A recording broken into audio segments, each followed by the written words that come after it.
도파민이 분비되는 세 가지 경로가 뭔가 얻었을 때랑 그 다음에 뭔가 계획 짤 때, 그 다음에 새로운 경험을 했을 때, 이거를 제일 잘 버무려 가지고 교묘하게 잘 활용한 게 도박이에요.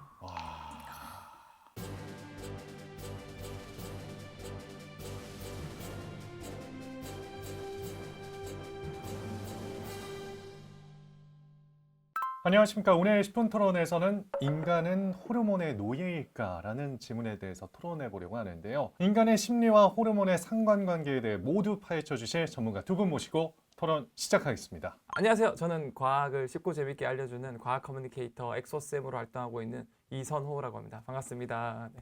네, 반갑습니다. 저는 임상심리사 김아라입니다. 저희 1사F 첫 출연이십니다. 네, 혹시 보셨어요? 저희 방송? 봤습니다. 오. 엑소쌤님 나오신 거 아. 네, 재밌게 봤어요. 아유 감사합니다. 네. 열심히 약간 해보겠습니다. 인기 많으셨을 것 같아요. 네. 갑자기요? 약간 그 어떤- 의학계 약간 지수님 좀 닮으신 것 같아요. 어머, 들어보지 어머, 않나요? 감사합니다. 네. 혹시 플러팅 하시나요? 아니요, 전혀 안 해요. 일단은 저희가 이 호르몬의 정의부터 내리고 가야 될 것 같습니다. 호르몬이란 뭐를 의미하는 건지. 이 호르몬 관련해서는 본격적으로 이런 용어가 이제 정립된 그 시기가 이제 네. 20세기 초였어요. 네. 1902년에 스탈링이라는 과학자가 있었는데 이 스탈링이라는 과학자가 모든 장기에 어떤 분비물이 나오는 행위, 소화액이라든가 그런 것들은 장기에 연결된 신경 자극에 의해서 나온 거라고 생각을 했어요. 그래가지고 이제 좀 잔인한 실험을 했어요. 그때 당시에는 동물 실험 윤리 이런 게 없었기 때문에 개 한 마리 데려와서 소장 관련 쪽 이제 신경을 다 절단했어요. 그래가지고 약간 pH가 떨어져 있는 산성액을 넣으면 원래는 소화액이 나왔거든요. 근데 신경을 다 절단했으니까 안 넣을 거라 생각하고 위 음식물을 넣어본 거죠. 네. 근데 똑같이 나오는 거예요.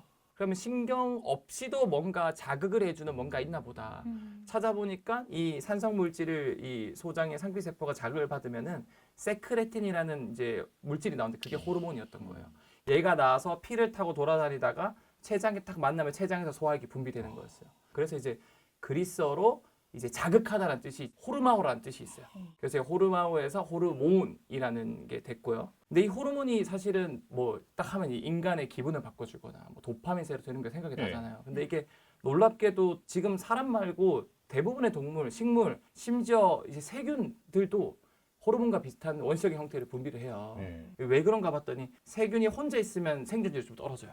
그래서 자기와 같은 종들을 많이 모으려고 하는데 자기와 같은 종들이 주변에 많이 있는지 없는지 자기가 눈이 안 달려있기 때문에 모르거든요. 그래서 계속 호르몬과 비슷한 물질을 분비해요. 오토인듀서라 그래서 계속 분비하다 보면은 어느 순간 일정 농도 이상 높아지면 이거는 내 주변에 나랑 같은 동료들 세균들이 많이 있구나라는 걸 인지하거든요.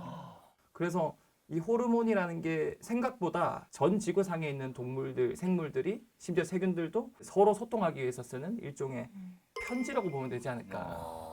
저는 사실 이제 심리와 관련해서 네. 조금 더 네. 설명을 드려보자면 이제 심리학 안에 우리 몸에서 나타나는 여러 가지 뭐 호르몬의 변화나 이런 부분들이 인간의 마음이나 감정이나 행동이나 이런 거에 미치는 영향에 대해서 연구도 굉장히 많이 진행이 되는 학문이 있어요. 제가 전공한 임상심리학 같은 경우에도 뇌나 어떤 약물 이런 부분들을 저희가 중요시하다 보니까 이따가 또 설명을 계속 드리겠지만 여러 가지 뭐 세로토닌이라던가 도파민이라던가 뭐 가바라던가 이런 여러 가지 호르몬들이 우리 감정과 연관이 많이 되어 있는데 호르몬 중에 이름을 붙일 때 저희가 별명을 많이 붙이거든요. 예를 들면 뭐 행복 호르몬이다. 네. 아니면 뭐 사랑 호르몬이다, 뭐 스트레스 호르몬이다 이렇게 이름을 붙이는 경우가 많이 있는데 그것만 본다고 하더라도 감정이나 인간의 심리와 굉장히 밀접한 연관이 있다 이렇게 좀 생각해 볼 수 있을 것 같아요. 단적인 예로 이제 UCLA라는 대학교가 있어요. 네. 거기 이제 연구실에서 이 옥시토신이라는 호르몬은 뭔가 애착을 형성해주거나 네. 또는 유대감, 유대감. 공감, 가족 간의 사랑 이런 걸 만들어주기 때문에 인류애를 증진시켜주는 호르몬이라고 봐도 돼요. 근데 그럼 이 호르몬을 사람들한테 뿌려주면은 사람의 성격이 바뀔까, 심리에 영향을 미칠까 이런 게 궁금했던 거죠. 네, 너무 궁금해요. 그래서 이제 비강 네. 스프레이 거기에 이제 옥시토신을 넣어가지고 뿌려준 거예요. 근데 실제로 이 투유 그룹이 더 많은 돈을 기부를 많이 한 거예요. 야. 그런 사례도 있고 또 대표적으로 우리가 공포 영화를 보면은 오싹해진다고 하잖아요. 네. 또 뭐 어디 흉가하거나 오싹하면은 이거는 귀신이 시작하는 거야. 뭐 그런 말을 하잖아요. 근데 사실은 이게 환원론적으로 분석해 보면은 우리가 스트레스를 받는 상황이거든요. 근데 그때 이제 코티솔이라는 스트레스 호르몬이 나오는데 이 코티솔 자체가 우리가 알게 모르게 얘가 교감신경 특히 땀샘을 자극하기 때문에 나도 모르게 공포 영화를 보거나 무서운 체험을 할 때 식은땀이 나요. 그러면서 이제 이게 기화열로 열을 뺏어가면서 이제 오싹을 느끼는 거죠. 이게 생각보다 호르몬이 그 사람의 심리나 이 순간순간에 기분을 받고 그 기분이 바뀌면 선택이 바뀌거든요. 아니 그러면은 좀 저희가 호르몬 종류로 좀 들어가서 흔히 많이들 알고 있는 호르몬 이야기부터 좀 해보면 좋을 것 같아요. 도파민 중독이라고 굉장히 많이 쓰는데 도파민은 그러면 뭐 안 좋은 거예요? 좋은 거예요? 사실 도파민은 행복 호르몬이라고 하지만 진짜 도파민이 행복감을 불러일으켜주는 건 아니에요. 이거 나온다고 쾌감을 느끼고 이게 아니라 우리가 느끼는 쾌감은 굉장히 복합적인 감정이라서 뇌에서 다양한 분야에서 동시다발적으로 활성화되거든요. 근데 어쨌든 내가 어떤 경험을 했을 때 쾌감을 느끼면 그때 도파민이 분비되면서 너 이거 하니까 너 기분 좋아지네? 너 이거 다시 해. 그러니까 이걸 유도하는 호르몬이에요.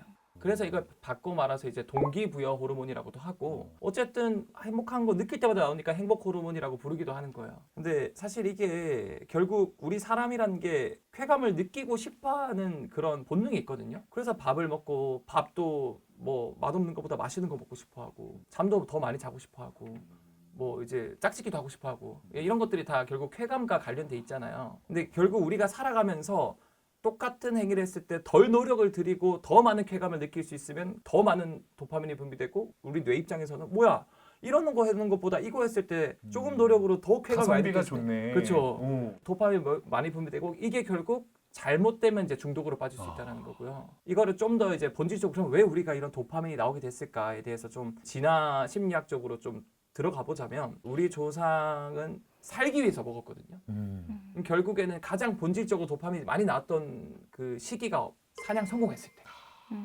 그때 도파민이 많이 나왔고요. 두 번째로 우리 조상들이 결국에는 사냥을 해야 되잖아요. 그러니까 움직이게 만들어야 돼요. 동기부여. 그렇죠. 그러니까 사냥에 대한 계획을 짤 때도 도파민이 분비되게끔 진화가 된 거죠. 세 번째는 맨날 같은 곳에 가면은 그 당연히 이 먹이 사냥감들이 도망가겠죠. 안 나오겠죠. 인간들이 나 계속 잡으니까. 네. 그러니까 세 번째 도파민이 나오는 환경이 언제냐면 새로운 장소를 탐험했을 때. 왜냐하면 인간 입장에서는 같은 곳에 먹잇감이 없으니까 새로운 곳에 가야 살아남잖아요. 그러면 결국에는 도파민이 분비되는 세 가지 경로가 뭔가 얻었을 때랑 성취감. 그 다음에 뭔가 계획 짤 때, 그 다음에 새로운 경험을 했을 때. 이거를 제일 잘 버무려가지고 교묘하게 잘 활용한 게 도박이에요. 그러니까 도박은 땄을 때, 그러니까 사냥감을 얻었을 때죠. 두 번째로 도박한 사람이 땄을 때만큼 도파민이 많이 분비될 때가 도박 생각할 때예요. 세 번째는 새로운 장소가 뭐예요? 예측 불가능성이잖아요. 도박하면은 어떤 패가 나올지 몰라요. 그렇죠. 변동 비율이니까. 그렇죠. 네. 그러니까 이제 예측 불가능하니까 이거에 쾌감이 터지는 거예요. 인간의 유전자에 각인된 걸 도박하는 설계하는 사람들이 되게 잘 짠 거고 그게 요즘 빅테크 기업들이 더 잘 짠 게 바로 SNS. 맞아요. 틱톡 릴스 쇼츠가 예측 불가능해요. 넘겨보면 뭐가 나올지 몰라요. 그리고 새로운 그 얻은 먹이를 계속 얻을 수 맞아요. 있잖아요. 하다 보면 막 대여섯 시간이 맞아요. 지나가요. 그쵸. 진짜로. 네. 근데 그런 것들은 다 내성이 있어요. 나중에 같은 행위를 했을 때 같은 도파민이 분비돼도 이 수용체가 민감도가 떨어져가지고 쾌감을 다시 못 느껴. 그러면 더 심하게 해야 돼요. 100만 원 걸다가 1000만 원 걸어야 되고 쇼츠도 30초 보다가 이제 2시간 봐야 되고 아니 그러면 진짜 이 도파민만 조절해도 건강하게 살 수 있는 거 아닙니까? 그렇죠. 조절이라고 하는 게 특히 우리 전전두엽에서 이제 이루어지는 집행 기능, 뭐 실행 기능과 관련한 부분이다라고 이야기를 하고 어떤 인간이 어떤 동물과 좀 차별화되는 점들은 내가 계획을 세우고 목표를 설정하고 그것들을 하나씩 이루어 나가고 거기에서 쾌감을 느끼고 성취감을 느끼고 이런 부분들이 인간이 좀 동물과 다른 부분이다라고 하는데 실제로 이 전전두엽 기능이 좀 잘 원활하게 이루어지지 않는 분들 중에 얘가 ADHD라고 저희가 얘기를 하거든요. 그런 경우에는 자기 조절 능력이 많이 떨어진다라고 하는데 자기 조절 안에는 정서 조절도 있어요. 어떤 사람들은 어떤 스트레스 상황에 놓였을 때 안정감, 평안한 이 마음을 잃어버리고 굉장히 빠르게 화를 낸다거나 불안을 느낀다거나 갑자기 우울로 빠진다거나 이런 경우에는 정서 조절이 좀 잘 안 되시는 분들이라고 볼 수 있는 거고 이 전전두엽이 잘 발달된 분들 같은 경우에는 내 감정에 대해서도 이 평정심을 유지하는 것들이 되게 잘 되는 거죠. 그리고 또 도파민이라고 얘기하기보다는 중독의 문제가 있다라고 하시는 분들 같은 경우에는 한 큐에 큰 걸 노려요. 예를 들면 내가 지금 막 대학을 졸업하고 취직을 한 번도 못 해본 상황인데 내 꿈은 일론 머스크에 가 있는 거예요.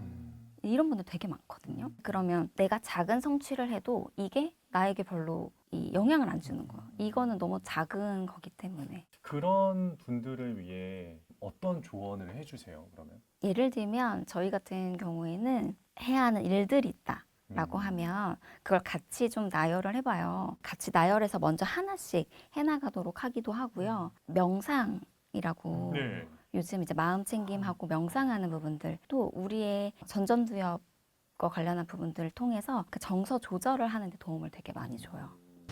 그러면 도파민 얘기 말고 행복 호르몬의 또 다른 종류들 얘기해 주신다면요? 전 좀 비슷한 호르몬으로 엔돌핀이 조금 떠오르는데요. 그 엔돌핀이라고 하는 게 이렇게 고통을 좀 줄여주는 역할을 한다라고도 얘기를 하거든요. 그래서 엔돌핀 얘기할 때 그 혹시 마라톤 선수들이나 그래서 운동을 하다 보면 어느 시점이 되면 그 고통을 잊어버리고 굉장히 기분이 고양되는 그런 걸 느낄 때 바로 엔돌핀이 분비가 되는 그런 시점이라고 볼 수 있고 또 이런 엔돌핀이 운동만이 아니라 분만할 때 진통이 이제 시작될 때 그 통증을 감소하기 위해 이제 몸 안에서 이제 엔돌핀이 많이 나온다라고 하는 얘기들이 있고 섹스를 할 때 그럴 때도 엔돌핀이 분비가 되면서 뭐 오르가즘을 느낀다 뭐 이런 호르몬도 있고요. 도파민이 사랑에 빠질 때 이제 막 분비가 돼서 내가 정말 첫눈에 반했고 사랑에 빠지는데 작용되는 어떤 호르몬이라고 한다면 옥시토신 같은 경우는 그 관계를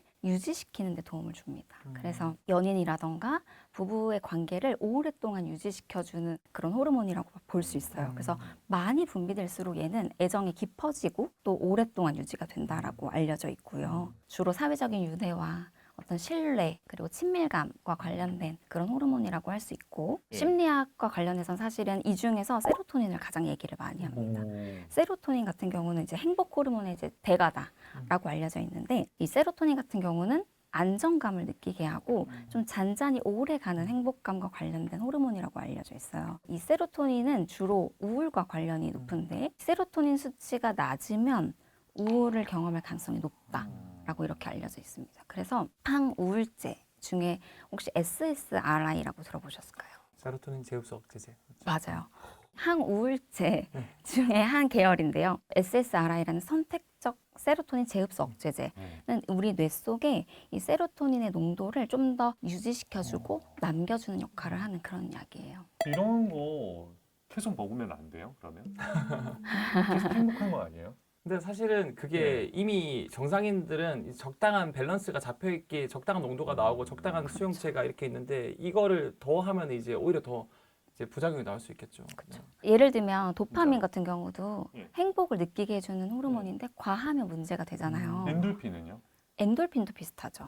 특히 호르몬은 진짜 조금의 농도 차이로 맞아요. 너무 이제 그 급변할 수 있기 때문에 그 극소량이 얼마나 극소량인 거예요? 보통 이제 마이크로그램, 나노그램 수준이니까 그 혈당 특정 그 ml당 그 정도 양이면 진짜 조금 차이로 이제 왔다 10의 갔다 마이너스 6승그램이 맞아요. 마이크로그램이잖아요. 6승에서 9승. 이걸로 사람의 감정을 그렇게 다 조절하고. 네네. 그러면 엑소쌤이 생각하시기에 이 중에서 가장 중요한 건 혹시 뭐라고 생각하세요? 저는 뭐 하나로 꼽을 수는 없을 것 같지만 세로토닌이 가장 저도 이제 그 행복과 관련된 하면 그 호르몬이라 생각해요. 왜냐면 세로토닌은 우리가 정말 행복한 날이 가끔 있거든요. 특히 어릴 때 어떨 많았어요. 뭐 소풍 간 놀이터. 날, 놀이터 간 날. 근데 가끔 우리도 어른 됐을 때도 네. 있잖아요. 네. 사실은 그날은 막 하루 종일 기분 좋아서 설거지도 하고 청소도 잘 되고 일도 잘 되고. 근데 그런 날 여러분들 곰곰이 생각해 보시면은 되게 날씨가 좋았을 거예요.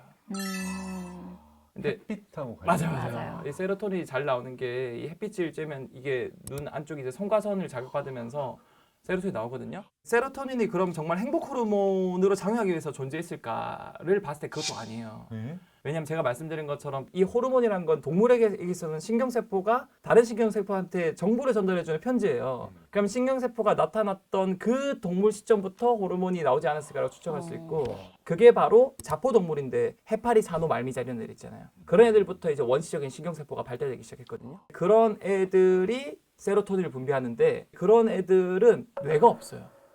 그러니까 사실은 와. 행복을 느끼기 위해서 분비됐던 호르몬이 아니었던 거죠. 역할이 뭐예요? 해파리한테는? 모든 생물은 사실 생존이 위해서는 먹이를 먹어야 되거든요. 그래서 결국에는 소화와 관련된 장에서 이런 신경세포들이 처음에 만들어지기 시작했고 장이 잘 이렇게 막 쥐어짜고 소화액도 나오게 하기 위해서 이 신호를 시작하는 호르몬이 이제 세로토닌이었던 것 같아요. 근데 정말 놀랍게도 우리 뇌에서는 세로토닌이 5%밖에 분비 안 돼요.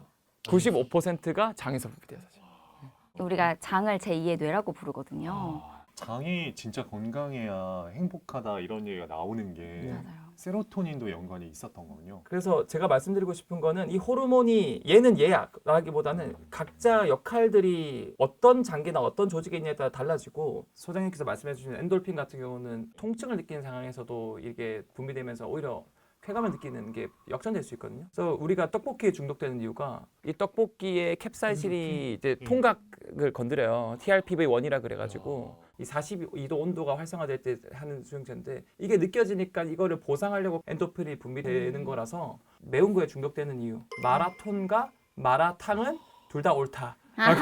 그럴 수 있겠죠. 네, 둘 다 엔도핀이 나오니까. 네. 왜 그러면은 상대적으로 여자분들이 더 마라탕, 떡볶이 매운 거 더 좋아하시는 거예요? 뭐 100%는 아니지만 흑백 논리로 볼 수 그쵸, 없겠지만 여성분들은 이런 호르몬이 계속 주기가 왔다 갔다 해요. 이게 한 달 정도 주기로. 그렇죠. 그래서 에스트로겐의 농도라든가 이런 것들이 또 왔다 갔다 하니까 그런 거에 대해서 내가 어떻게 보면은 컨트롤하지 못하는 부분이잖아요. 거기서 오는 그런 스트레스가 있고 그런 것들을 완화하기 위해서 좀 하지 않을까라고 개인적으로 생각하지만 이게 과학적으로 100% 밝혀졌는지 저도 잘 모르겠어요. 네.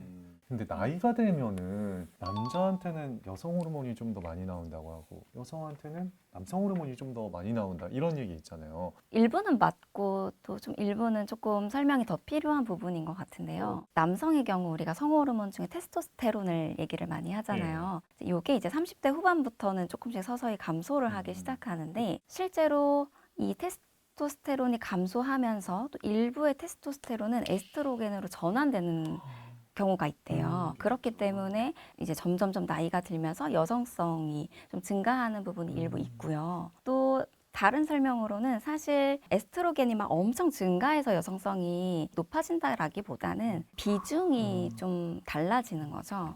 여성의 경우에도 우리가 에스트로겐을 얘기를 할 때 점점 30대부터 에스트로겐이 감소하기 시작을 하고 이제 폐경기가 되면 급격히 감소를 하는데 그러면서 이 에스트로겐이 저하됨과 동시에 여성도 사실 테스토스테론이 분비가 되잖아요. 그렇기 때문에 테스토스테론이 막 엄청나게 증가해서 남성성이 많이 생겨난다라기보다는 이 두 가지의 비율이 이전과 다르기 때문에 가지고 있었던 테스토스테론에 조금 더 부각이 돼서 보이는 것들도 있는 것 같아요.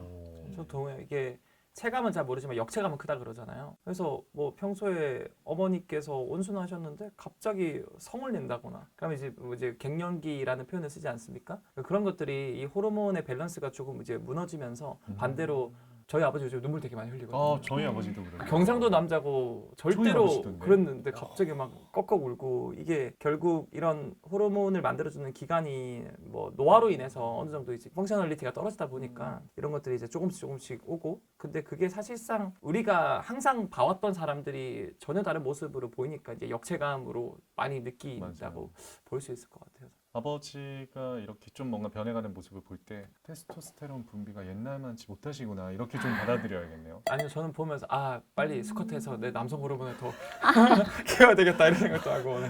근데 이거 실제로 네. 근육 운동을 열심히 하면 네. 이 테스토스테론 분비를 좀 덜 떨어지게 할 수 있죠. 네, 왜냐하면은 고환이 95%면 남은 5%가 근육에서 만들어지거든요. 그러니까요. 근데 이게 사실은 선천적인 거를 무시할 수가 없어서 타고난 사람들 이길 수가 없어요. 그럼에도 불구하고 내가 처진 상황에서 최선을 다하려면은 같은 운동을 했을 때 최대한 근육을 많이 할 수 있는 이제 엉덩이랑 허벅지가 근육이 제일 많거든요. 그래서 스쿼트가 같은 운동을 했을 때 많은 근육을 키울 수 있으니까 그거 하시면. 네. 혹시 에스트로겐을 계속 유지할 수 있는 방법도 있나요?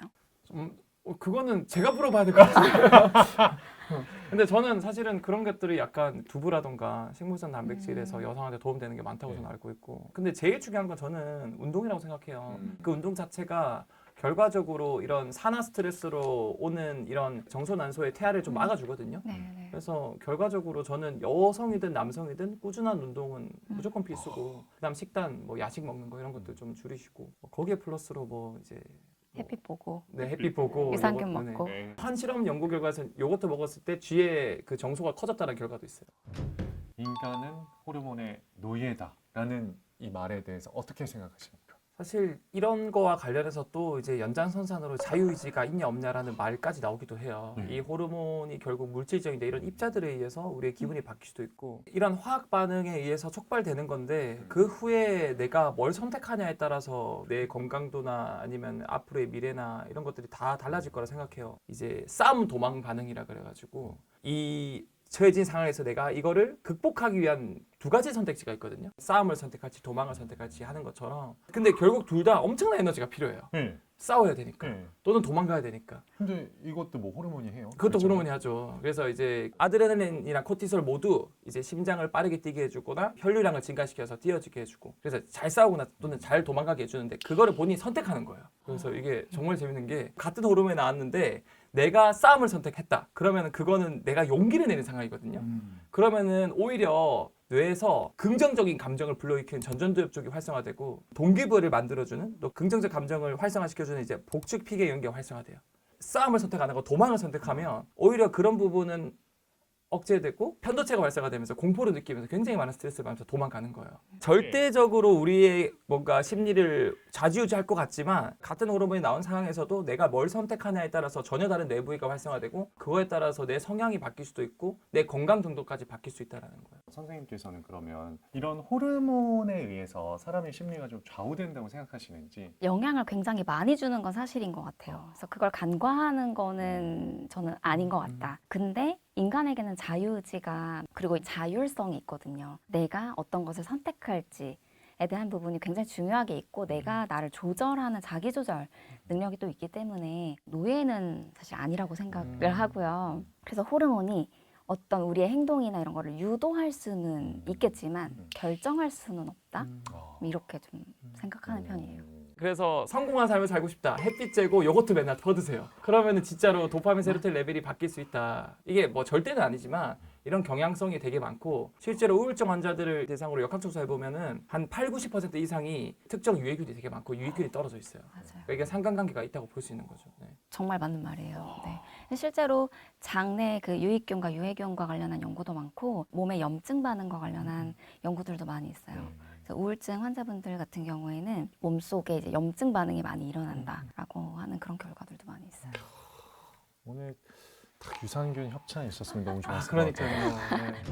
자, 그렇다면 오늘 이야기에 두 분의 총평 듣고 싶습니다. 제가 말씀드리고 싶은 거는 이 호르몬이 같은 호르몬이 나와도 같은 상황임에도 내가 어떤 선택을 하냐, 내가 어떻게 적극적으로 행동하냐, 아니면 수동적으로 그냥 거기에 처진 삶에 몸을 맡기냐에 따라서 건강 정도 달라질 수 있고 플러스로 그 호르몬조차도 우리가 뭐 요거트를 먹거나 아니면은 햇빛쬐기나 운동을 통해서도 바꿀 수 있기 때문에 결코 노예라고 저는 볼 수 없다. 물론 우리에게 큰 영향을 미치는 정말 중요한 이제 단백질 분자들이지만 그럼에도 불구하고 우리는 얘를 적재적소에 잘 컨트롤할 수 있는 방법들이 있고 그런 것들을 과학적으로 잘 알고 하면 내 삶을 내가 이제 컨트롤 잘 할 수 있지 않을까. 네, 저도 비슷한 생각인데요. 호르몬을 나의 어떤 주인처럼 생각하지 말고 내가 나의 주인이 돼서 내가 선택하고 내가 결정하고 하는 방법들을 열심히 훈련하자. 오늘 정말 호르몬에 대해서 깊이 있는 이야기 나눠봤는데요. 저희는 다음 주에도 더 재미난 주제로 돌아오도록 하겠습니다. 오늘도 10분 토론 시청해주셔서 고맙습니다.